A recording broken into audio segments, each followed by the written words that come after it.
You are Locked On Wolves POSTCAST, part of Locked On Minnesota on the Locked On Podcast Network. Your team every day. T-Wolves lose back-to-back on their back-to-back. DDV can't hit the game winner on the final possession. Final score versus the Jazz tonight, 117-116. What's going on back in the lab? Back at it. Another T-Wolves Postcast episode right here on the Locked On Sports Minnesota Network. Your team every day. Jack Borman with me as always. Give him a follow on X at GRBorman13. Jack, lots to get into from this one. Wolves losing by one on the final possession. Plus, Terrence Shannon Jr.'s first career start. We'll get into all that. But first, quick reminder, tonight's episode brought to us by Game Time. Game Time. Download the Game Time app. Create an account. Use code LOCKEDONNBA for $20 off your first purchase. That's LOCKEDONNBA for $20 off your first purchase. All right, so Wolves come off, a tough loss to L.A. last night. No rest for the wicked. Got to turn around, fly to Utah tonight against... Call it what it is, man. A terrible Jazz team. They had lost 4 of their last 5, dead worst in the Western Conference. No Ant, no Julius, no Rudy Gobert. That means Terrence Shannon Jr., he got his first start. Looked every bit the part of a future full-time starter one day, 17 points. More on him a little bit later on. But Wolves go into the locker room up 11. And then the third quarter, man, just kind of the wheels fell off. I don't know what happened. We'll get into it. They got outscored 38-25. Down 2 going into the fourth quarter. Just fast forward to the final possession, down 1.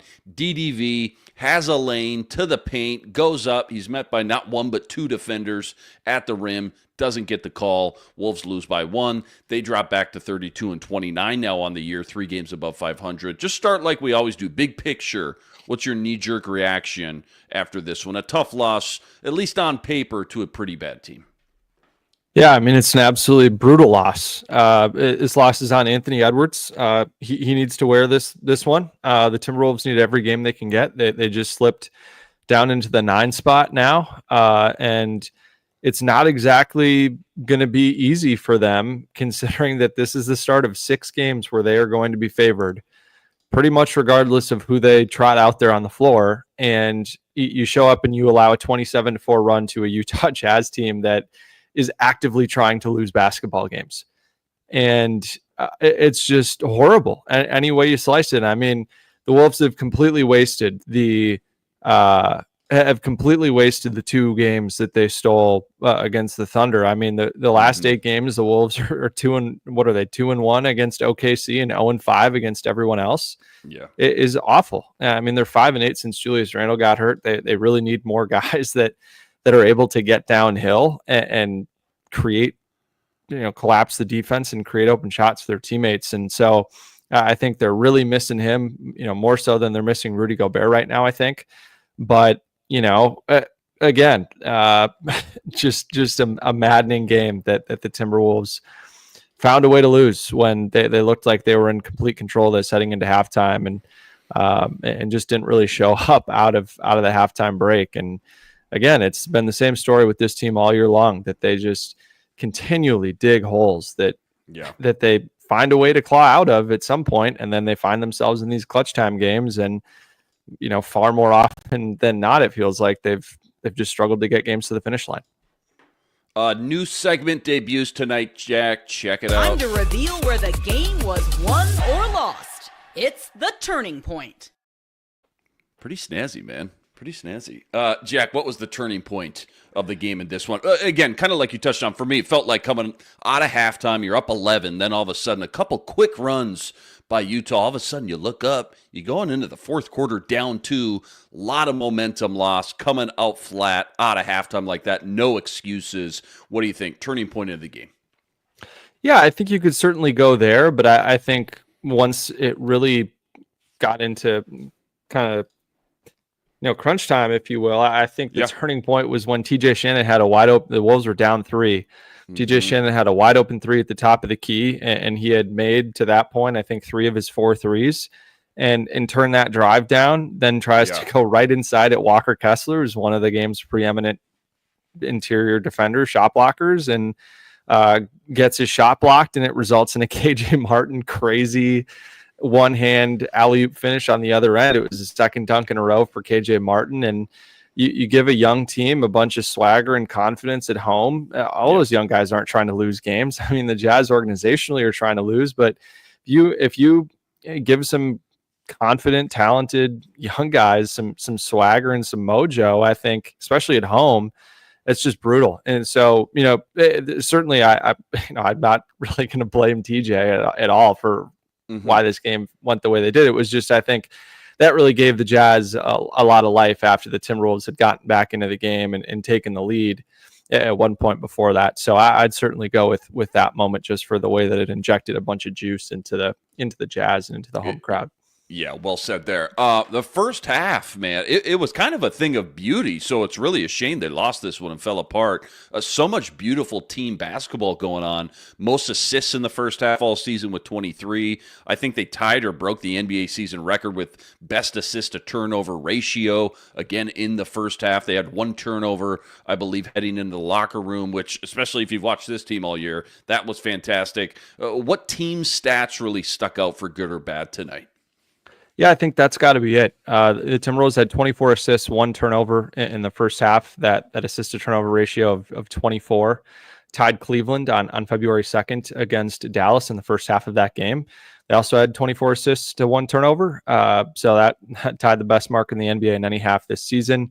It's only the third half all year any NBA team had at least 20 turnovers and 1 or fewer, 20 assists and 1 or fewer turnovers. So pretty unique half for the Wolves. I just thought that, the way that they played with a bunch of pace and a bunch of just good spacing and guys cutting and setting good off the ball screens and just playing, really solid, motion offense that was really fun to watch. And I think they passed up a ton of good shots for great shots. And again, having 24 assists on 26 made field goals in the first half is pretty darn good. And I think just spoke to a lot that, this Wolves team was playing a super connected brand of basketball on the offensive end that was super aesthetically pleasing, but also really effective. And so I think that really allowed guys that play well off the catch, like Dante and Naz and TJ and Jaden, to all find kind of a groove and a rhythm, which was certainly fun to watch. And I think is something that this Timberwolves team can look to build on, I think, certainly. But I also don't think it should come as any surprise that happened on a night where probably the 3 guys that are most responsible for this team turning the ball over and struggling to turn the ball over at times, their 3 highest paid players all did not play in this game. But yeah, I mean, it's just a bummer that the Timberwolves in this game win 24-4 in points off turnovers, 60-42 in terms of points scored from beyond the arc, and they outshot the Jazz by 9. They took 101 shots. Jazz only took 92, but they lost because they shot just 49% from 2.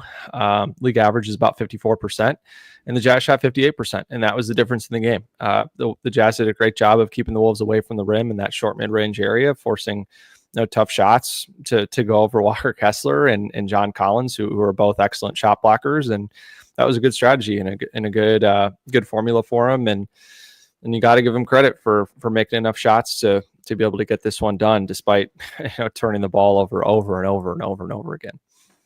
Let's save Terrence Shannon Jr. deep dive for segment 2, but nice to see Naz Reid bounce back, 27 points, 11 boards. What'd you see from him? And then also, there's been a common theme when you talk about the Wolves digging themselves out of these holes, especially later in games. Nickeil Alexander-Walker seems to be a common catalyst when it comes to bailing them out. Again, tonight we saw that in the fourth quarter. Naz Reid, what'd you see from those 2 tonight? Yeah, I think with Naz Reid, it was just encouraging to see him bounce back. I think Naz, in earlier points in his career, has let a really bad game like that impact the next game that he's played. And so I think it was nice to see that, for the most part, I think that's behind him. For Naz, 27 points, 11 boards, 5 assists, 4 stocks, super well-rounded game. I thought the way that he battled on the glass, especially down the stretch of this game, going against Filipowski and Walker Kessler, who are both significantly bigger than him, was admirable. That putback that he had was huge, and the way he was just boxing guys out down the stretch was big time. He did make 6 threes, which was nice, but I thought Naz was really forcing from three later on in this game, down in once you kind of got into clutch time. And I think just kind of spoke to the fact that the Wolves didn't really have anybody that could collapse the defense off the dribble. And I didn't really agree with playing Mike Conley over TJ or over Rob Dillingham, just because those two guys both showed throughout the game in their minutes that they were more than capable of getting into the teeth of the defense and collapsing it, and then kicking the ball out or finishing inside, and just generated a lot of good looks for the offense when they're out there in the third quarter, and then for Rob especially and into the fourth quarter, and then for TJ really throughout that entire first half. So that was just a bummer that I think Nas getting a little three happy was probably a little indicative of kind of the lineup that was out there and some of the surrounding circumstances.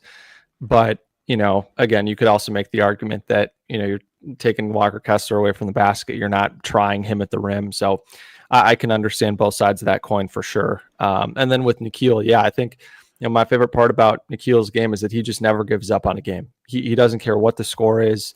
He doesn't care how much time is left. He's just going to keep playing really, really hard and stay in it and try to do whatever he can to keep the game alive for as long as he can. And he's done that time and time and time again, especially, and we've talked about it, right, where, Rudy has been kind of that floor raiser against inferior opponents, but Nickeil has done an excellent job of kind of keeping the Wolves in games when they look down and out with whether it's a big three or a big defensive play that then creates, a scoring opportunity on the other end for another teammate.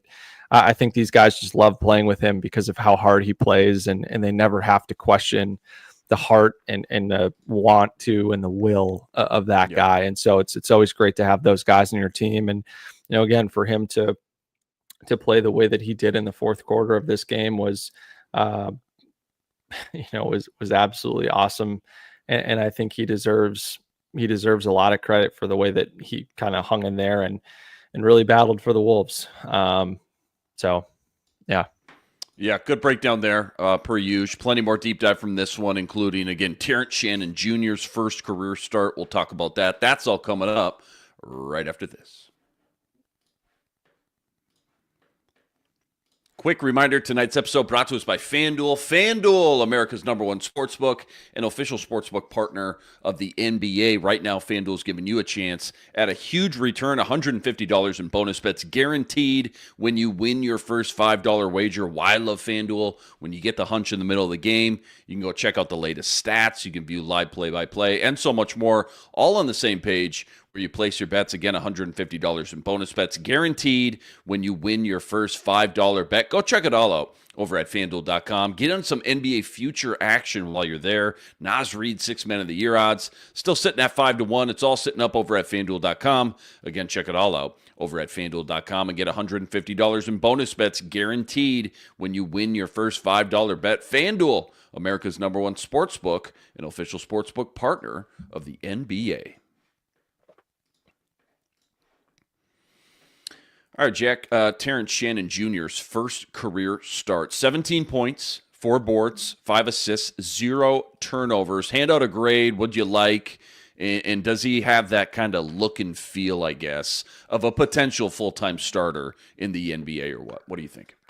Yeah, for sure. I'd give TJ an A- in this game. I think early on in this game, the way that he just looked super comfortable playing around these guys, he just totally played within himself and didn't do anything that, he hasn't already done to kind of earn that spot.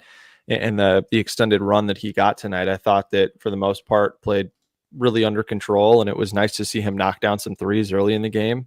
I think that, for TJ to take, I called on TJ, earlier this week to take more of those open threes instead of always trying to get downhill, and he kind of can get into trouble sometimes. And it was, again, super nice to see him make shots tonight. That 3 he hit right before the half was huge.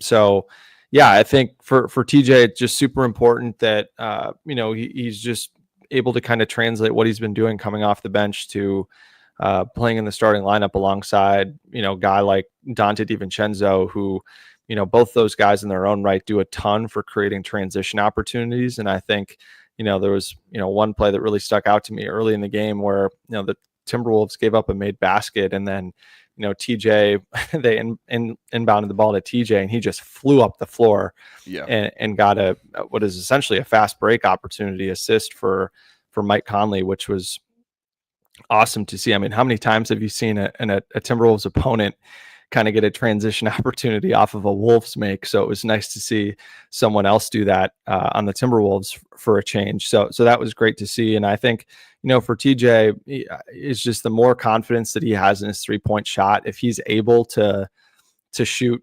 37-38% and shoot it with confidence, I think that's going to be huge for him, because he is one of the most vicious downhill players in the entire league already, and one of the probably 10 best transition players in the league already. Bad intentions.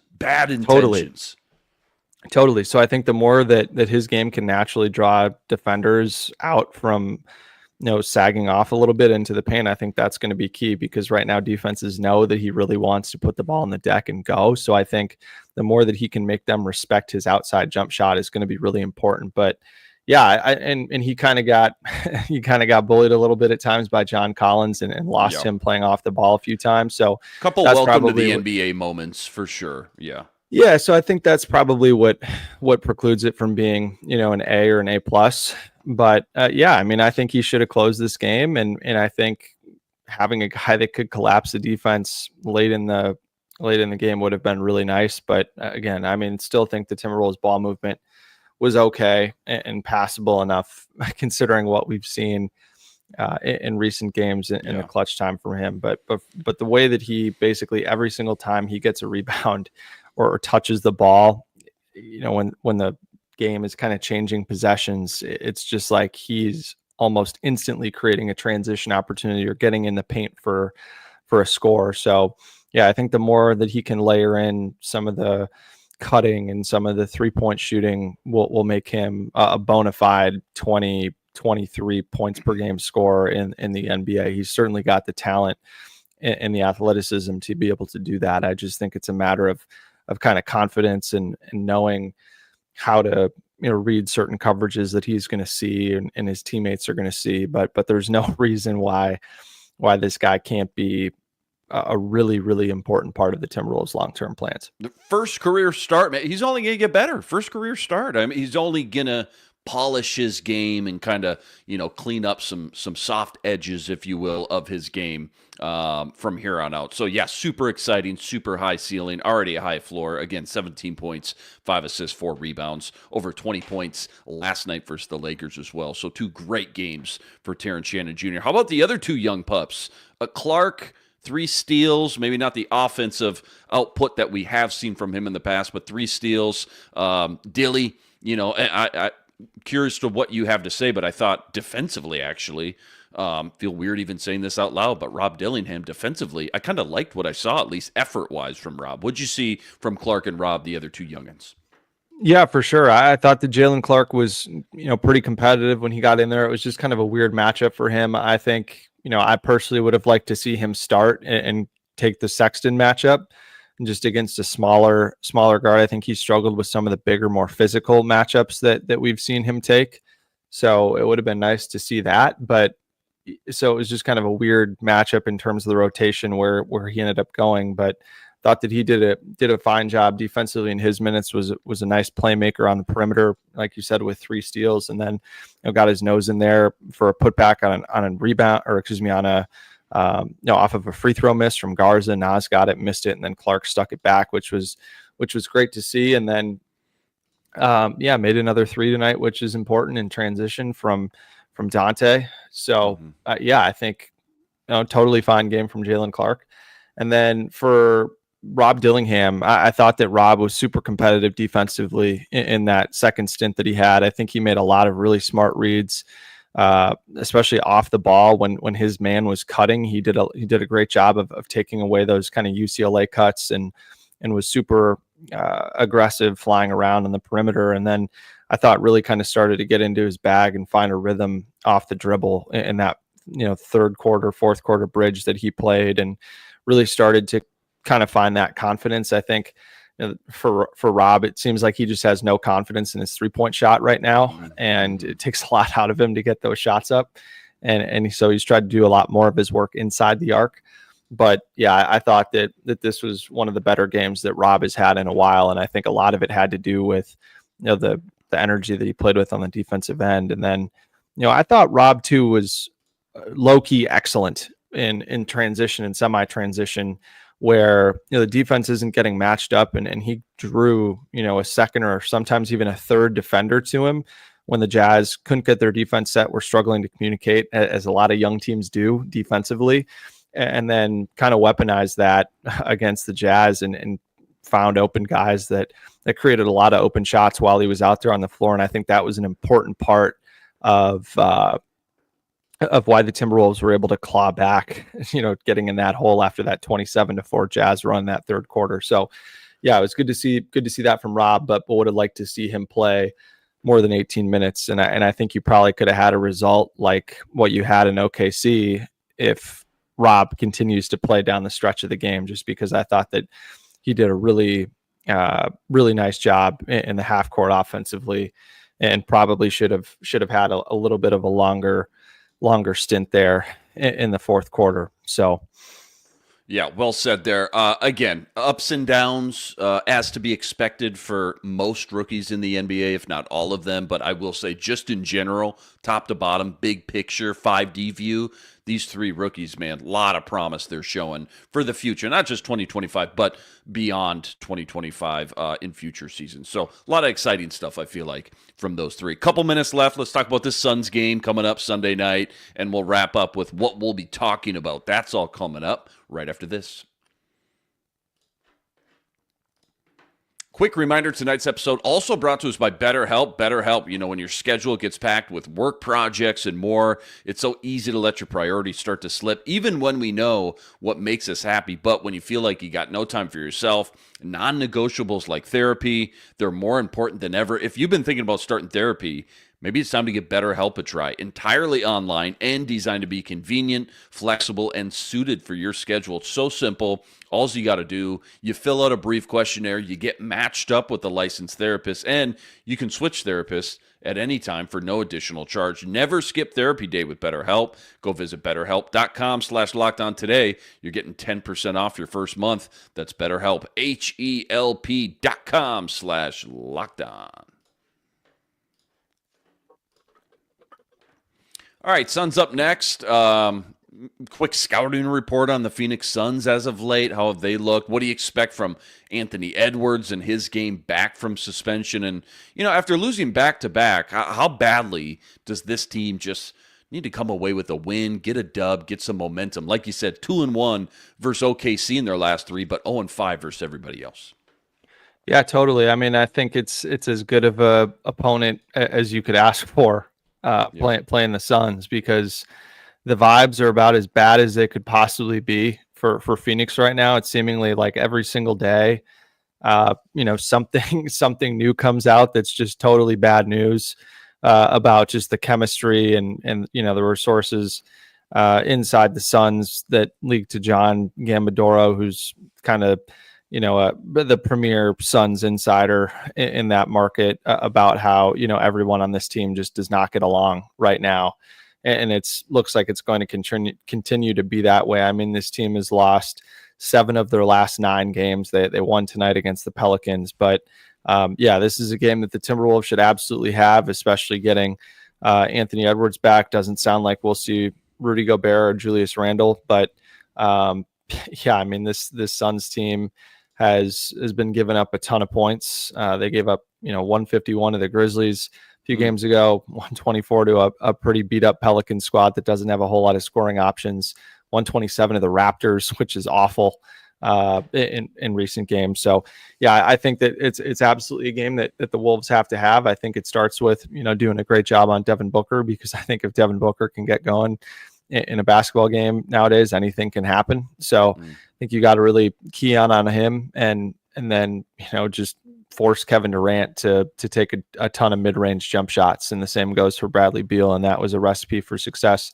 for the Timberwolves in the postseason last year. And I think will certainly be what they're going to look to do in this game. Certainly one that they'd really like to have Rudy Gobert for, just because I think Rudy Gobert did an excellent job of keeping the Suns away from the rim and forcing them to take tough contested mid-range jump shots in that playoff series. So it'll be, tough not to have him. But yeah, I think again, that other part of it too for the Wolves is you really hope that Dante DiVincenzo continues to play really, really strong basketball. He, tonight 12 points.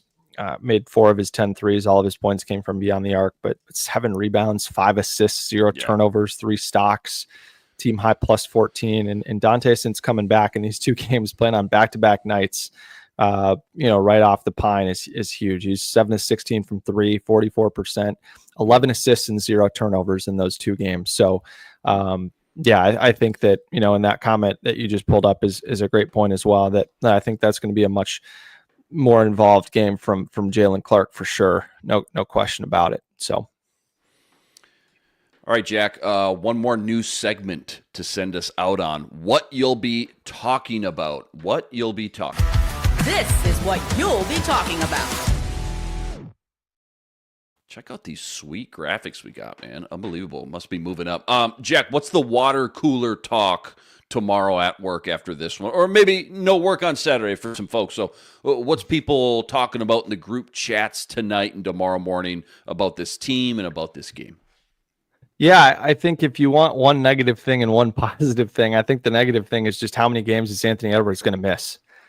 Because if he can't, Chris Finch gave an awesome quote to Chris Hine before the Star Tribune before the game, basically saying that he hopes that this doesn't reflect on who Ant is as a guy, because he's a wonderful guy, and he's 90% is super happy, just has these small little outbursts at officials when things don't go his way, for sure. And so I think it's going to be, hey, I mean, how many more games is Ant going to miss if you're going to end up playing like this when you don't have him? So that's maybe the more negative route, but the more positive route I think would just be that TJ Shannon certainly looks like he belongs as a really important rotation piece for this team, and we've continued to talk about it, and we hopefully will continue to talk about it, because he's just been a revelation, and he does things that no one else in this team can do in terms of the way that he can just create transition opportunities out of thin air, the way that he can finish inside, really strong and really really strong with dunks, but also with great touch and finesse on some really tough layup opportunities. So I think it's just going to come down to the 3-point shot for him. And I think if he can continue to be a secondary playmaker and be really competitive on the defensive glass, like he's continued to be, I think that the Timberwolves have a really good player that, is another really strong draft pick in the, late teens, early 20s, like TJ was. So it's going to be fun to watch. Bright. Yeah, no doubt. Future looking bright for sure for him. T-Wolves lose back-to-back on their back-to-back. One versus LA, one versus Utah. Final score versus the Jazz tonight, 117-116, 32-29 now on the year. Just 3 games above 500. As always, though, huge shout-out to all the everydayers that always make us your first listen. All you guys coming in the chat with us from game to game. Make sure you make sure you subscribe if you haven't already. Go follow Jack at Jared Borman 13. He's live from the Target Center during almost every home game. Again, Suns up next. That's on Sunday night. It's another 8:30 p.m. tip. Get you right here, same time, same place. But until then,